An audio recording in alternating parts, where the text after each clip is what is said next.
ಇವಕ್ಕೊಂದು ದೊಡ್ಡ ಆಟ್ಸಪ್ ಗುರು, ಯಾಕೆಂತ ವಿಡಿಯೋ ಕೊನೆವರೆಗೂ ನೋಡಿ ಹೇಳ್ತೀನಿ. ಗುರು ನಮಸ್ಕಾರ. ಮಾರ್ನಿಂಗ್ ಜಿಮ್ಗೆ ಹೋಗಿ ವರ್ಕೌಟ್ ಎಲ್ಲ ಮುಗಿಸಿ ಈ ವಾರದಿಂದ ಡಬಲ್ ವರ್ಕೌಟ್ ಮಾಡ್ತಿದ್ದೆ. ವರ್ಕೌಟ್ ಎಲ್ಲ ಮುಗಿಸಿ ಮನೆಗೆ ಬಂದು ಒಳ್ಳೆ ಮುದ್ದೆ ಮಾಡಿತ್ತು ನಮ್ಮಮ್ಮ. ಸರಿಯಾಗಿ ಬ್ಯಾಟಿಂಗ್ ಮಾಡಿ ಮತ್ತು 1ನೇ ತಾರೀಕಲ್ವಾ ಸ್ವಲ್ಪ ಬಿಲ್ಲಿಂಗ್ ಇತ್ತು, ಬಿಲ್ಲಿಂಗ್ ಕೊಡಬೇಕಾಯ್ತು ಫ್ರೆಂಡ್ಸ್ಗೆಲ್ಲ. ಬಿಲ್ಲಿಂಗ್ ಎಲ್ಲ ರೆಡಿ ಮಾಡ್ಕೊಂಡು ಅಲ್ಲಿಂದ ಡೈರೆಕ್ಟ್ ಇವತ್ತು ಯಲಹಂಕಕ್ಕೆ ಹೋದೆ. ಯಲಹಂಕ ಹತ್ರ ಅಲ್ಲಿಂದ ಎಲ್ಲ ಕಡೆ ಬಿಲ್ ಕೊಟ್ಬಿಟ್ಟು ಬಂದೆ. ಹಿಂಗೆಲ್ಲ ಮುಗಿಸ್ಕೊಂಬರ್ಬೇಕಾದ್ರೆ ವಿದ್ಯಾನಪುರ ಹತ್ರ ಅಕ್ಕ ಎಲ್ಲ ಅಂಗಡಿಗೂ ವಿಸಿಟ್ ಕೊಡ್ತಾ ಇತ್ತು. ನಾನು ಹಂಗೆ ನೋಡ್ತಾ ಇದ್ದೆ ಏನು ಅಂತ ನೋಡಿದ್ರೆ ಇಂಗ್ಲೀಷಲ್ಲಿ ಯಾರ್ಯಾರು ಬೋರ್ಡ್ ಹಾಕ್ಸಿರ್ತಾರೋ ಎಲ್ಲರಿಗೂ ರಿಮೂವ್ ಮಾಡಿಸ್ತಾ ಇತ್ತು ಗುರು. ನನಗೆ ಒಂಥರ ಶಾಕ್ ಆಗೋಯ್ತು.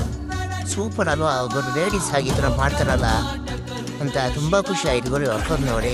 ಅದು ಅಲ್ಲದೆ ಅಕ್ಕ ಒಬ್ಬರೇ ಗುರು, ಯಾರು ಇರಲಿಲ್ಲ ಅಕ್ಕ ಅಕ್ಕಪಕ್ಕ. ಮತ್ತು ವಿಡಿಯೋ ಹತ್ರ ಏನೂ ಮಾಡ್ತಾ ಇರಲಿಲ್ಲ. ಅಕ್ಕನೇ ಎಲ್ಲ ರಿಮೂವ್ ಮಾಡಿಸ್ತಾ ಇತ್ತು. ಒಳ್ಳೆ ಒಂಟಿ ಸರಳ ಥರ. ಅದಕ್ಕೋಸ್ಕರ ಆಡ್ಸ್